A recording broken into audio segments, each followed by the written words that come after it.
mbokk yi nuyu naa leen jërë ngeen jëf mbokk yi nuyu naa leen maa ngi tudd Guy Marius Sagna bokk FRAPP bokk Doyna bokk M2D man Guy Marius Sagna maa ngi fii taxaw ak yéen pour ne président Macky Sall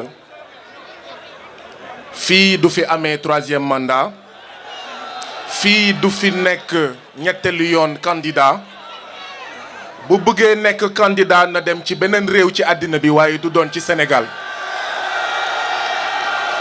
man Guy Marius Sagna fukki at ci ginnaaw man maa jiite woon M23 bu Tambacounda buñ ci tegee fukki at ma taxawaat fii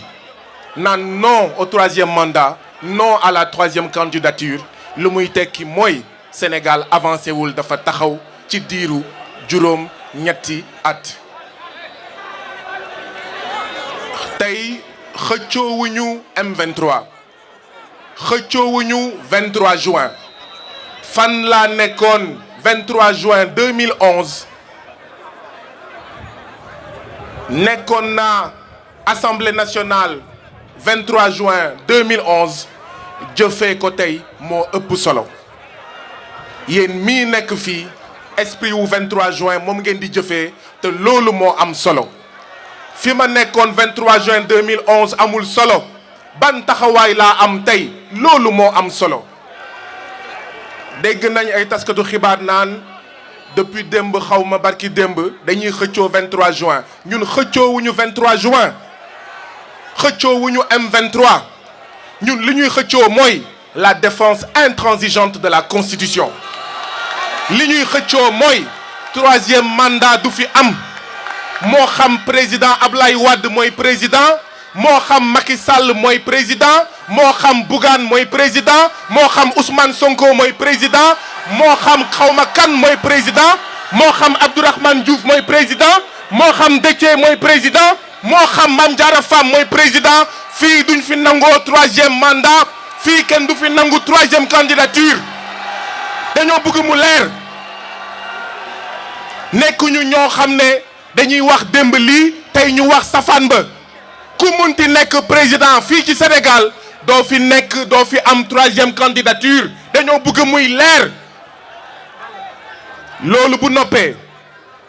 dafa am solo ñu wax ne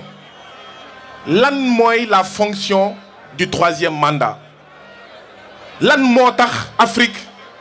foo dem ngay dégg troisième mandat Guinée troisième mandat Côte d'Ivoire troisième mandat Sénégal troisième mandat ñaar laa ci bëgg a wax benn bi mooy président yi gën a bon ci àddina bi ñu ngi fii ci Afrique rawatina ci réew yi nga xam ne France moo leen colonisé woon président yi gën a bon ci àddina bi mooy président yoo xam ne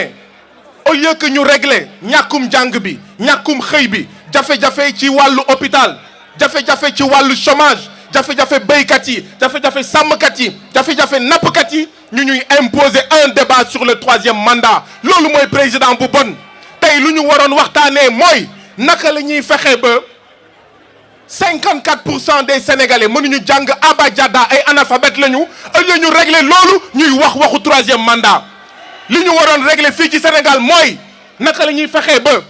300 000 nouveaux jeunes demandeurs d'emploi chaque année ñu leen di jox 30 000 emplois mu am 270 000 jeunes yoo xam ne ñii ñu ngi dee ci géej gi ñii ñu ngi dee dans le désert du Sahara ñii ñu ngi ci kaso bi ñii ñu ngi cagatu ñii ñu ngi mandi ñii seen yaakaar mu ngi tas au lieu ñu régler loolu ñu ñuy imposer un débat sur le troisième mandat tu dëgg du yoon loolu mooy président bu bon au lieu nga saafara say jafe-jafe chef d'entreprise yi nga xam ne 64% des petites et moyennes entreprises dañuy dee laata ñoo am ñetti at nga ñuy imposer un débat sur le troisième mandat au lieu nga xool naka ngay fexe ba 6000 abris provisoires yi nga xam ne ñu ngi ci école bi nga régler ko nga ñuy imposer un débat sur le troisième mandat lii mooy jafe-jafe yi nga xam ne moom la ñu am au lieu nga xool naka ngay fexe ba ñu bàyyi di importer saa su nekk 91 000 91 milliards ci blé te ñu am dugub ak mbokk nga ñuy imposer un débat sur le 3e mandat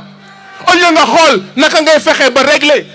le fait que Sénégal chaque année muy importer 65 milliards de produits laitiers nga ñuy imposer un débat sur le 3e mandat c'est tout simplement inacceptable.